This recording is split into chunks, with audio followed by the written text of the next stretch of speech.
please find a comfortable way of sitting so you can sit still for the next 15 minutes or so.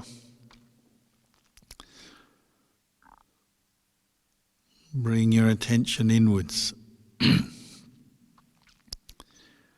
your body and mind, what you have right here, right now. So remind yourself to let go of all the plans and expectations about what you're going to do next, or other things in your life. At this moment, you can let them go. They may still arise in your mind, but just let them go and bring your attention to the feeling of the in and out breath. Try and find that at the tip of your nostrils, or at the chest, or the abdomen. And your main activity for the next period is just to know the breath going in, the breath going out.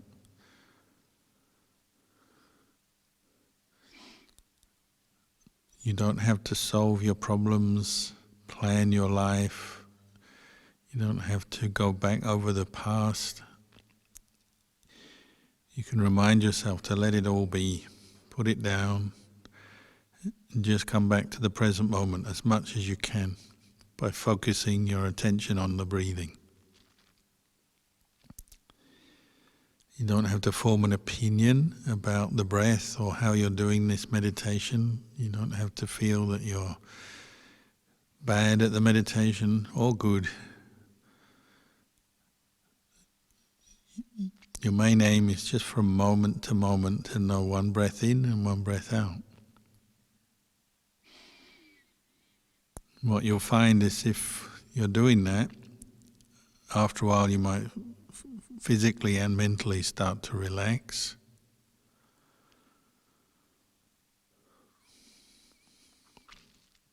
But that's not the primary goal of your meditation either. We will become more relaxed when we turn our attention to something quite peaceful like the breathing. When we remember very wholesome things like the Buddha, the Dhamma, the Sangha, our mind tends to relax and let go of some of the stresses of daily life. But our aim is not just to feel good. Our aim is to know, to be aware, to be present, and to keep that going through the meditation, to put our effort into knowing the breath in, breath out, knowing where your mind is,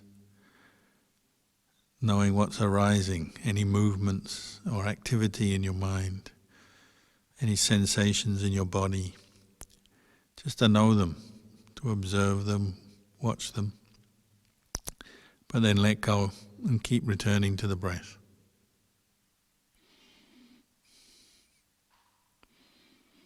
You're improving your ability just to be present to yourself as you are right here, right now.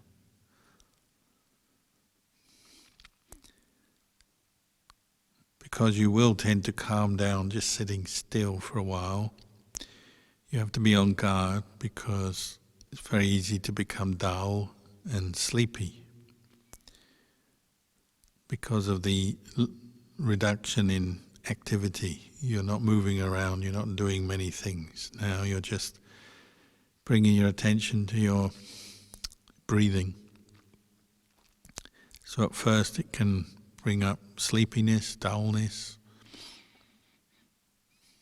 So you have to work hard not to fall into that. So if you notice yourself becoming dull, drowsy, you can open your eyes. If your eyes are shut or closed, then just open your eyes for a while and focus on the light of the room, or if you have a candle or something in front of you, focus on that.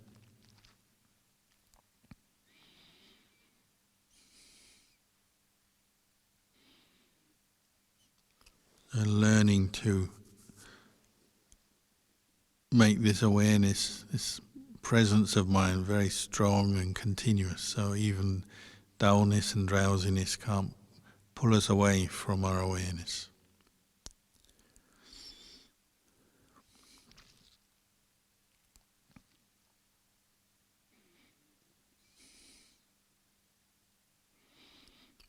We also tend to get affected by feelings in our bodies, and maybe because it's the end of the day you might be feeling tired.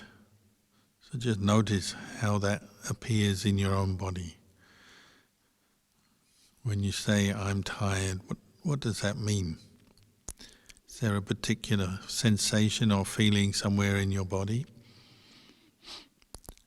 Do you think in a certain way? Does your mind behave in a certain way when you're tired? That's something for you to notice as you're bringing up mindfulness in the present moment. And try not to let feelings of tiredness trigger any particular reaction. It can make us irritated, or make us feel lazy, or wanting to just stop, give up. Try to be patient with the feelings or any emotions that are triggered if you're feeling tired. Same with maybe some aches and pains or different painful feelings you might notice around your body. They tend to encourage trains of thought that are based in negativity, irritation. Start to feel restless, can't settle down perhaps. So remind yourself to be patient and just to watch and notice things. Yeah. Where is the painful feeling? If you can't stay with the breath, then maybe observe the painful feeling itself. Ask yourself questions. Where is this feeling emerging in your consciousness right now? If it's in your leg, where in your leg? And observe. Is this feeling constant? Is it always at the same level, same intensity? Does it move? Does it become broader, wider in the area that's experiencing it? Does it shrink down, become reduced? Is the kind of pain very sharp or dull? Does it change? Does it go away sometimes? And if you're mindfully observing a painful feeling and you notice after a while that it's stopped, that can give you great clarity.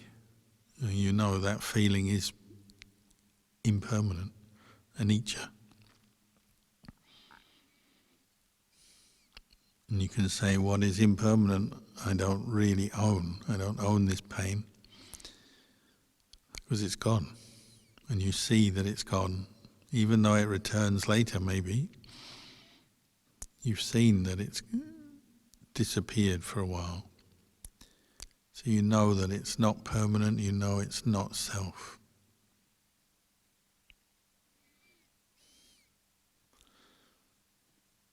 So this is the real purpose of our meditation, is to gain more mindfulness, using the breathing as a focus for developing that, but then to investigate and observe the truth of things, see things more clearly, because this can liberate our mind from misperceptions, wrong views, wrong understanding of the way things are.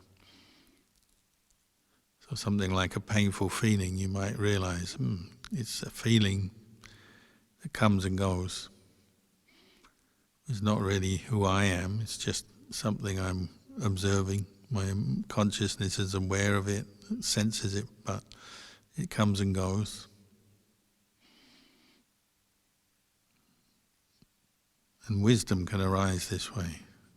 The wisdom and what we call right view arises from your mindful investigation of the truth. With that we get a lot of peace.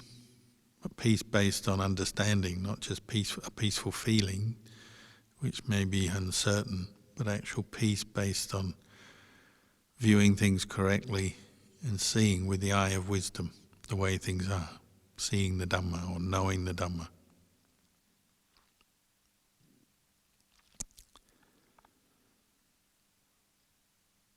So we can carry on meditating for a little while until we hear the sound of the bell. I'll stop talking now.